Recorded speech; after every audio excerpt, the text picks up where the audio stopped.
back, guys, to VuDivulged. I'm Itra Chambers. I'm Anthony Plakowski. So I know we said last week that we would have Waco as our next episode, but given the events currently taking place in Israel right now, we believed that it needed to be addressed and talked about as soon as possible. Just before we start, I would like to say that we will simply be talking about the actions of Israel and Hamas. We will not be referring to the Palestinians of the world.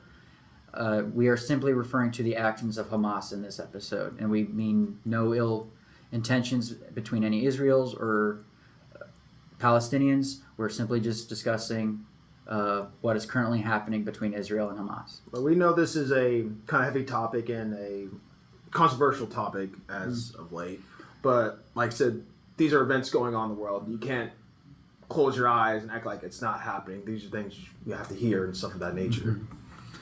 So I mean, just for off the bat, what is Hamas? Like, who are they and that nature? And Hamas, like its formation, it was back in 1987, and the group has always, it's been a little more radical.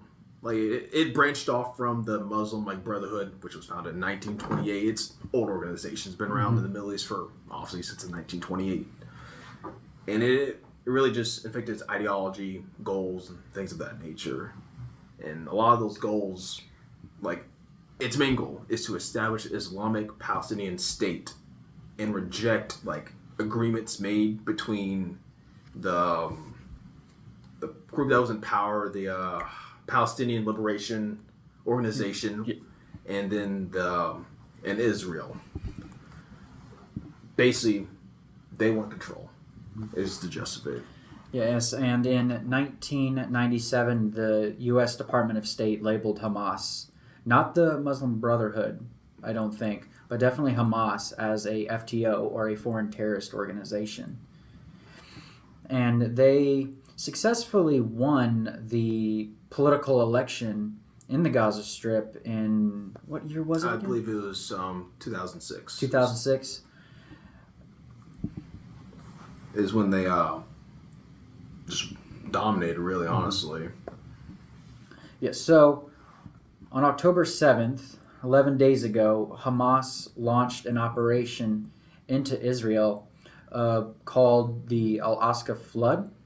Yeah. And this was clearly a well thought out, well organized assault. They literally, they had rockets. They had 2,000 troops enter Israeli territory at the same time and launch simultaneous attacks. They even had paragliders. Did you see that? I did see some videos. Yeah, they had basically airborne units. Like, this was not a... I don't know how to describe it. This wasn't what you would think of as a terrorist attack. This was a thought-out, decisive military operation. And one thing we have to point out is this is a massive failure for the Israeli intelligence community and the United States intelligence community. Yeah. I believe in one article I saw, they pointed out 27 intelligence failures that are potentially led up to this attack. Because if you think about it, this is Israel. This country, they track down Nazis to this day and still put them on trial 80 years after, 80 years of records to find one person and bring them to trial. But then to miss 2,000 combatants essentially mobilizing in your backyard. Well, to kind of go off your point, clearly this operation, this was kept hush-hush. Mm-hmm. I doubt people at the very top knew about it, and then when they got the signal, this whole conflict, this whole issue, this has been going on forever, since the 1948, since the creation of Israel and all of that. This has been going on forever. So when they got the signal, they went, and of course, the intelligence community and all that. It's one of the things they probably had a piece to the puzzle, and maybe the U.S. had a piece to the puzzle, but they didn't put them together to figure out what was going on. That's That's usually what happens. Multiple different organizations get a piece of it, but they don't talk to each other, don't share the information with each other. They don't see the full picture, and it just kind of get what happened. And this is a war between two groups of people with very, very strong ideas, and it has led to just horrific acts of violence. I believe that on the initial attacks, I think one of the targets was a concert, I'm pretty sure. Yeah, there was a concert going on at the time of the attack, and as you can expect, I mean, a lot of people died instantly, really, and a lot of people were taken as prisoners. Even some U.S. citizens were taken prisoners. Yeah, I did hear about that. As of now, I've heard of at least 13 Americans. Yeah, I believe 13 were taken prisoner. I think like 22 were killed. Ooh, yeah. I'm not positive on that one, but yes. I'm trying to find maybe some exact numbers. So this article from I think 3 or 4 days ago states that at least 16 Americans were dead, 20 were missing. 20 were missing. And who knows where they're being kept, because it was released that Hamas had used basically a tunnel system running throughout Israel to launch these attacks and keep their prisoners. So who knows where they are. Oh, yeah. Also, for the people that don't know, this isn't like something that has been brewing for like 20 years, all that. Even when they were first created, like this has always been a conflict. This goes back to when the Israel state and the Palestinian state were both created, like in 1948.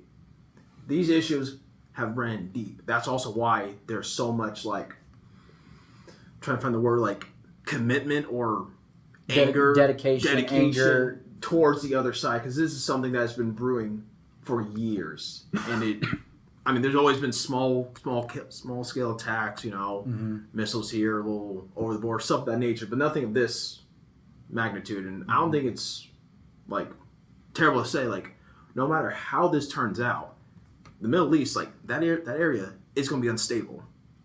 It's going to be unstable for years to come, because neither side's going to give in. Neither side, and they're just going to cause more bad blood. Because they truly believe that it is essentially a holy war. I believe one of the leaders of Hamas even called for October 13th to be the day of jihad, where all of the Hamas's followers around the world would go out and commit similar attacks. And I think part of the reason this war is I don't know the word. It's very different, because they're really, they launched several attacks. There really is no like battle line, right? There is no line on a map that says this is where Israel and this is where Hamas is, right? There's none of that. This is literally, they're fighting here, they're fighting there, but over here, because remember, Hamas launched with paragliders. They could have landed on the other side of Israel. Because normal paratroopers, like in the U.S. Army, they land miles behind enemy lines. This is a similar thing. And one thing we are seeing, especially in this conflict, it's not really about destroying the enemy's army. It's about just destroying the enemy in general. Not their army, not their ability to fight, but the enemy themselves, like literally to wipe them off the face of the earth. And that's why we're seeing all these atrocities. There are countless videos of Hamas soldiers, putting people in cars, torturing people, executing people, shooting people at random.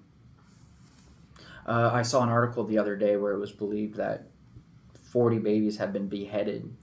Like on the first day, or just has this been going along? I think going along. But it's it's a very different type of war if you think about it, because Hamas improvised, right? You got to take that into consideration. Like paragliders, right? I never would have thought to use a paraglider like that, right? Sitting with a parachute and that big fan. I don't think those things move very fast. I mean, like I said, they got caught off complete surprise zone. Didn't really matter. And even in their own footage, Hamas's own like propaganda footage, they were ripping out water pipes in the Gaza Strip, filling them with explosives and making rockets out of them. So it's just a new style of warfare, I think. America, we fought, against IEDs and improvised weapons in Iraq and Afghanistan, but now you're seeing this as in like a wide-scale attack, right? Not just a bombing here and, a mass shooting there. Not that there's not bringing light to those, but this is a large group of people committing several of these atrocities all at the same time. So once again, I think no one was really ready for that, because you're not going to advertise your battle plan before you execute it. And the thing that this all brings and all this confidence, all that Hamas and all that, is actually you can bring up a map like of Israel and there's Gaza. It's like for you people don't understand like how small, like what 2 million people live in the Gaza Strip alone. Mm-hmm. That right there is the Gaza Strip. 2 million people live there, and I think it's like 25 miles long. Mm-hmm. Yeah, that little brown. I don't even know what to call it. Just little strip. Yeah. That's the Gaza Strip, and then the bigger portion, I believe, it's called the West Bank. I believe. Yeah, West Bank. Yes. But just from that alone, like you see how small that is, and I'm not trying to say like Israel is going to do it on purpose. When it comes to war, people get hurt. Which wasn't that case, but it's how. And there's clearly a lot of built up emotion behind it, but it is really in a way, a new style of warfare, because it's once again using water pipes as rockets, using hand paragliders to use airborne operations. I'm just shocked that you could plan all of this and nobody in the U.S. or Israel intelligence community caught word that an attack was coming, especially like what I brought up when Hamas released a propaganda video digging out water pipes and making rockets out of them. Like, to me, if I was in the intelligence community on Israel or U.S., that screams right away, something's going to happen. We need to look into this, because they're ripping out their own water pipes. Mm-hmm. And there are reports that Hamas is using hospitals as military operations command in them. I'm pretty sure it was like a bunker underneath the hospital. All the tunnel systems they dug. Yeah, they've put like arms depots in schools, and what I think it is, this is with social media, especially right now, and how information travels faster throughout the world. I think a large portion of this is a propaganda war. Oh, because that goes the whole hospital. That goes right into. There was a rocket that hit a hospital, killed like 500 people, like that, just gone. Mm-hmm. But now, of course, here comes the thing of propaganda. Mm-hmm. No one really knows whose missile did it. Israel saying one of Hamas's rockets backfired, came onto the hospital. Some are saying Israel did it. You don't know. It's one of the things neither side will ever because either side is going to want what works for them. Because, once again, propaganda. If we make them look like they're committing these atrocities, then it justifies us, right? And also to kind of, feed their own spirits a little bit, because everybody knows, a lot of people have heard of the Geneva Convention, and they know you're not allowed to target religious buildings. You're not allowed to purposely target schools. You're not allowed to purposely target hospitals. But what a lot of people don't realize is that you cannot knowingly fire on those buildings unless the enemy, whether it be Hamas or Israel, is using it for military purposes. If they're using the hospital as a hospital, yes, you are not allowed to fire on it. The laws of war say you are not allowed to fire it. However, if they are shooting at you, like let's say they have a missile SAM turret on top of the building, then yes, you can fire at it, because at that point they're not using it as a hospital. They are using it as a military building, and therefore have basically given up the protection that being in a hospital brings. Mm-hmm. And like I said, it comes all back around. Does not matter like who did it, because most chances you're not going to find out who did it, who actually did it. It's going to be you did it, I did it. No one's going to find it. Each one's going to use it to their own advantage. And I don't know if you've been seeing this, but like Saudi Arabia, especially Iran, like they've been like looking at Israel like, hey guy, especially after the hospital thing, like they've been looking like, you keep doing what you're doing, we might intervene, things of that nature, which Iran is, I mean, just for you guys know, Iran is the number one state sponsor of terrorism. It just is. It is. Like, and what's the organization that dwells within their...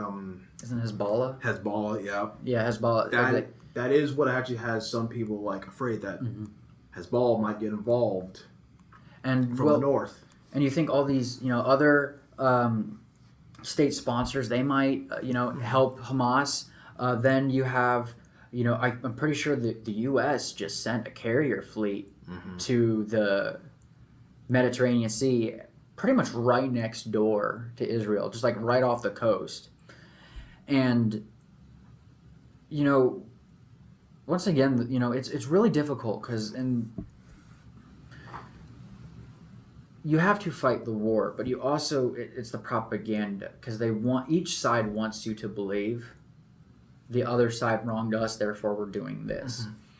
But now, granted, I don't think that justifies, the beheading of babies, kidnapping civilians.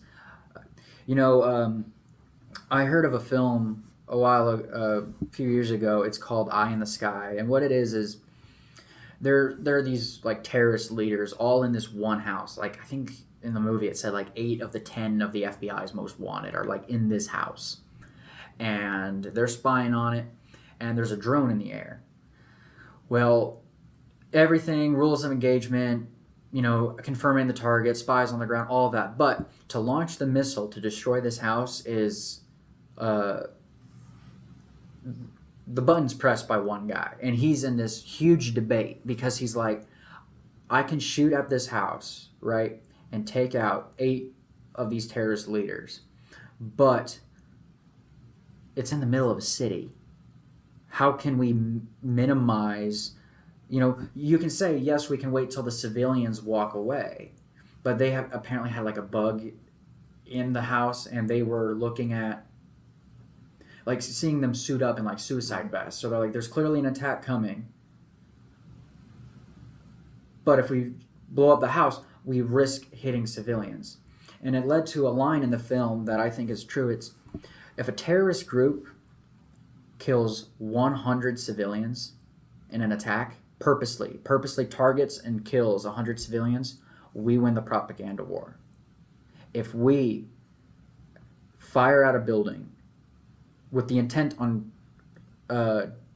destroying a terrorist leader, but there was one civilian we didn't know was in there, then the terrorists win the propaganda war.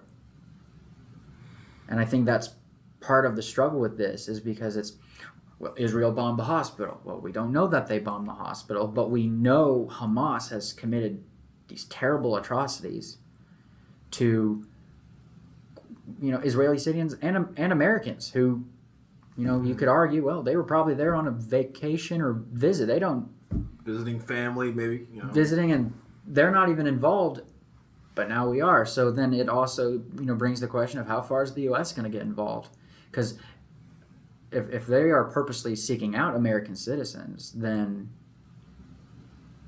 this could really escalate if the U.S. gets truly committed in the conflict. That's what a lot of debate is. Should we let Israel and Hamas fight it out? Duke it out. Because it's your guy. Because a lot of Americans believe that it's on the other side of the world. It has nothing to do with our country. But others say we need to get involved because it is whether they believe that Israel has oppressed the Palestinians, or whether Hamas, or we need to fight against Hamas because they're committing these terrible atrocities, and that's what a lot of I think a lot of people are trying to shy away from and not really talk about. But Hamas really is. We're talking about Hamas, we're not talking about the Palestinian people. It's always the radical minority that really sets the bad tone for the majority. And Hamas right now, the truth of the matter is, are targeting civilians. And if you are a soldier and even police officer and they capture you, it's not looking good for you. Mm-hmm. But like I said, it comes back now. Like I said, 2 million people in like a 25-mile stretch of land. Like instant, like how this war's going to go. Innocent Palestinians are going to die. People who are not involved at all are going to die. It's all happened. It's in the middle. It's in the middle of a city. Yeah, it's just. How do you avoid that? I'll be honest. I don't see how it cannot be avoided. And you have to think. I'm not saying, yeah, go do it. But like I said, you're talking like Israel cannot just not respond. Obviously, the response. You hit like I say, it's bunched up. The city is bunched up. 2 million people stuck there. I mean, you also heard that the water, power, all that's been cut off. Everything's been cut off. So people are probably going to start starving. Yes, and that also a lot of this conflict is how you view it, because I don't know if you heard, but the Israeli army basically said we will not be allowing a humanitarian corridor.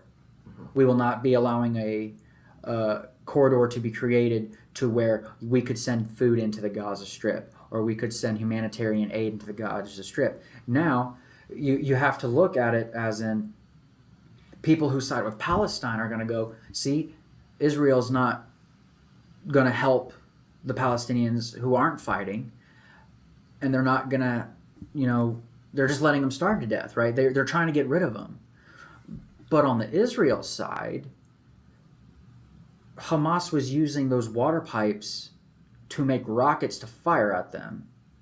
They're, like, once again, in their propaganda footage, not only were they ripping pipes out of the ground to build rockets out of, they were also using pipes that came from humanitarian aid to make rockets. So, once again, it's how do you look at it? Because on one hand, yes, these people are starving, or potentially starving, and yes, they might be people who are not involved in the conflict, and because there are some Palestinians that don't like what Hamas is doing. I saw there's been several events where Jews and Palestinians and Christians from all over the world are praying together for this violence to stop. I mean, it's one of those things. No matter how it goes, people are going to die. People are going to, and like I said, you let humanitarian aid get in there. That means that might be going towards Hamas. They might confiscate it again. And now they say they'll stay in the fight longer, blah blah. But you don't let it go in. That means innocent Palestinians are dying. The Gaza Strip. I mean, I have no doubt. Like, obviously, this has been planned for a while. Hamas down the tunnels and all that. They probably got food, water supplies, all that set up. Like, I would imagine if they were planning this for a while, they knew what was going to happen. This would end up being kind of like a siege. So they most likely, like, they're fighters and stuff. They probably got stuff. They clearly prepared for a long, drawn-out conflict. Like, this was clearly, they did not plan a surprise attack, let's do as much damage. They clearly planned for, like, an all-out war. And, we are seeing a rise in riots for one side or the other across the country. I'm pretty sure it was in Lebanon, right? Beirut, where a U.S. embassy was it burned down, or was it? I think it caught fire, but I mean that was Okay. Let me clarify that. I want to make. Wasn't that today, or that yesterday when that occurred? I think it was today. Yeah, let me look into that. I know what you're talking about. I mean, like I said, the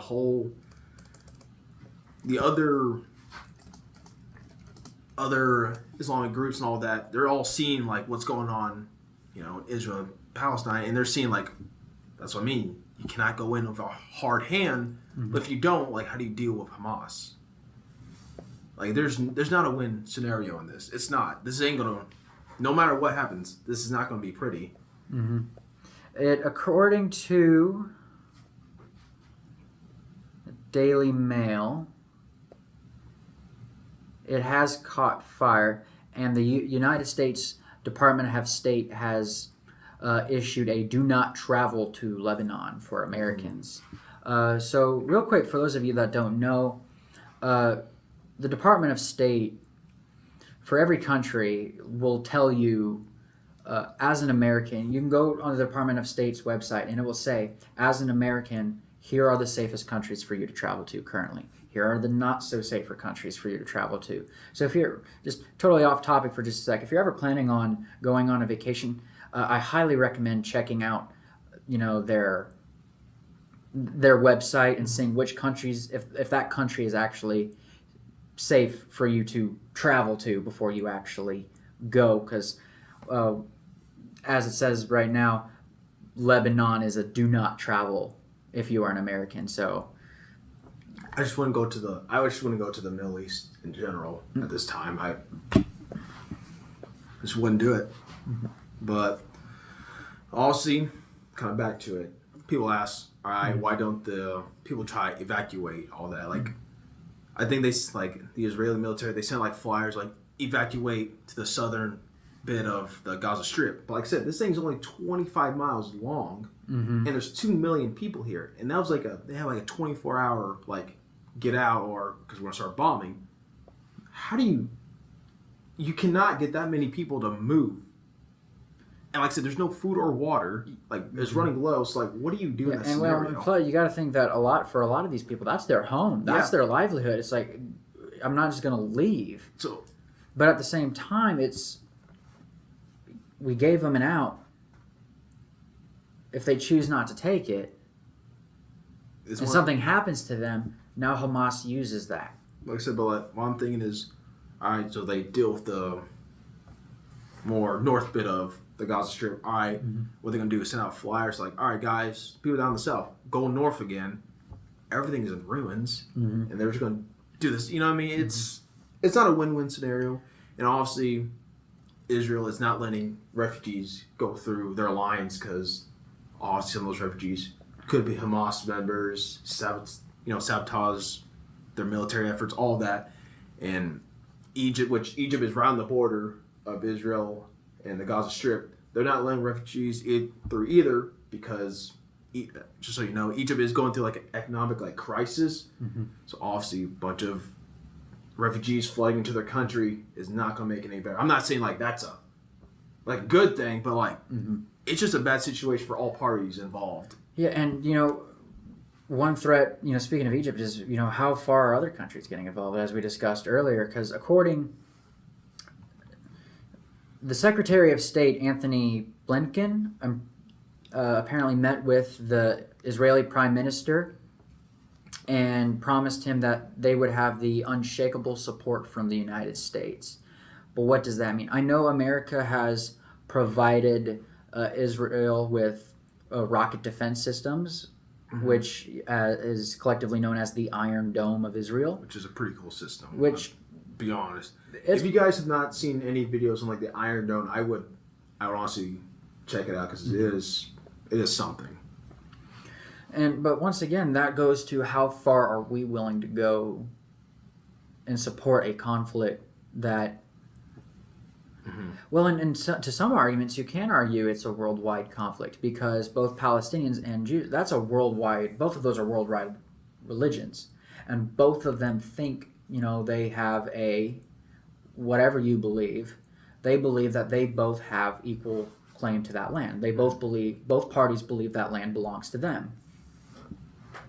Well, but it's a worldwide religion as well.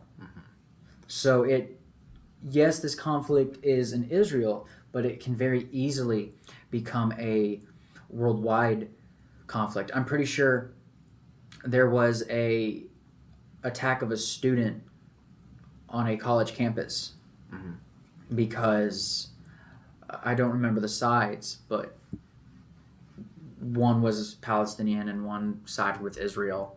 The two met and they got into a pretty nasty fight about it. I mean, on that, you probably saw the one in Illinois with like the 6-year-old boy. No, I haven't heard that one. Well, he was a Palestinian boy, and the landowner was more Israel. You know, it's the radical bit, like it's violent, and well, he stabbed the boy to death. Oh, really? Like, I forgot how many times it was. A 6-year-old boy. Yep. Wow. Clearly, he had nothing. That's the thing. He had no concept of what was happening. But it's to both sides. It's a religious war. It's kind of like, you know, once again, the Hamas leaders called for a day of jihad, which, you know, the term jihad means struggle, right? That's what jihad means. People think it translates to holy war, like what's the word? Crusade, right? Well, yes, it can be used kind of interchangeably. It really, the term jihad itself does not mean holy war. It means struggle. You know, they can say, like, if you're going on, what's the example I heard? Like, if you're going on a diet and you're tempted to eat your favorite food, but, you know, that goes against your diet, you fight the internal jihad not to give in. Like, jihad can mean anything from that to this is a religious war. But in the case of the Hamas leaders, they are calling for a religious war jihad. And worldwide. I mean, we saw it in Lebanon, where they burned down the U.S. Embassy. So I think the entire world is needing to prepare for a set of terrorist attacks from, like, a new precedent of level of terror attack, the amount of terrorist attacks that we could see, because this isn't one individual with their own beliefs. This is two sides, both with millions of followers, billions possibly, who believe very strongly one way or another and against each other. Now, I know that the vast majority does get along. I remember in reading how in Israel, during times of peace, that the Jews, I believe Saturday is their day of rest. I have a Jewish friend, and that was the day he said he always rests. Well, then the Palestinians would work on Saturdays while the Jews had theirs. And, you know, if you look at Israel, there are Jewish religious sites and Palestinian religious sites right next to each other. And people cross paths and work at the same places all day long. So just once again, I want to reiterate that this is the minority that are committing these atrocities. It's not the vast majority. The vast majority of Palestinians and Israelis and Jews, no matter what they believe, are truly wanting to end the conflict. I don't think anyone really want to see massive bloodshed, just deaths upon deaths. But I'll be honest, I don't really see how this goes. Like, it's not going to go good, no matter. It's not, because it really is a sensitive topic, because, you know, both sides think truly believe in what they're fighting for, but both sides have done some pretty cruel things to one another.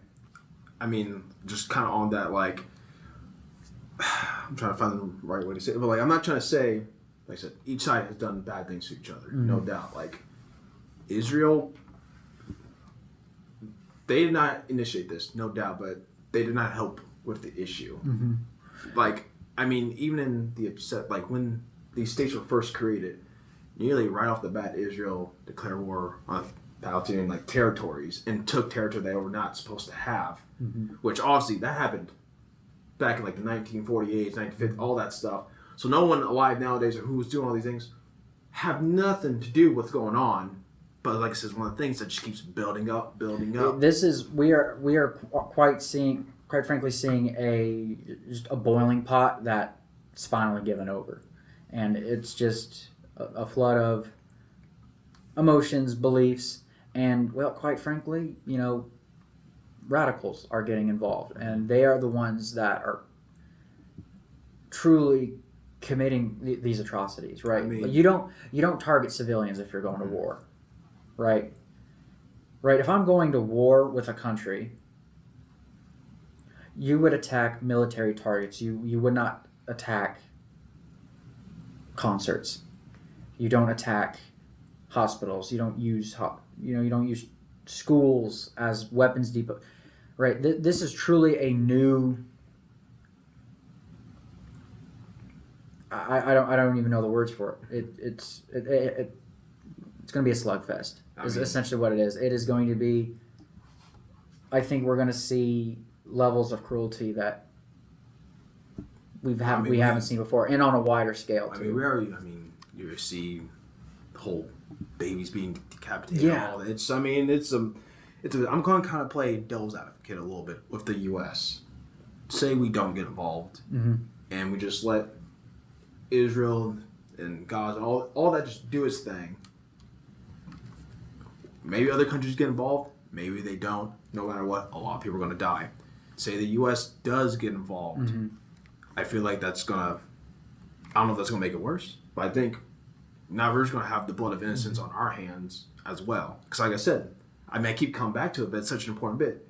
2 million people, 25 miles worth of just length of the Gaza Strip. Mm-hmm. You drop a bomb anywhere in there, you're going to kill a lot of innocent people.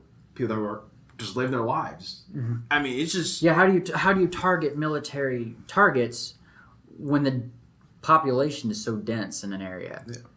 It would kind of be like trying to hit one building in the middle, and only one building in the middle of New York City.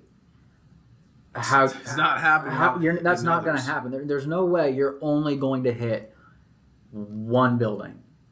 There's just too many people, and their effects, cars and other buildings. There's just no way.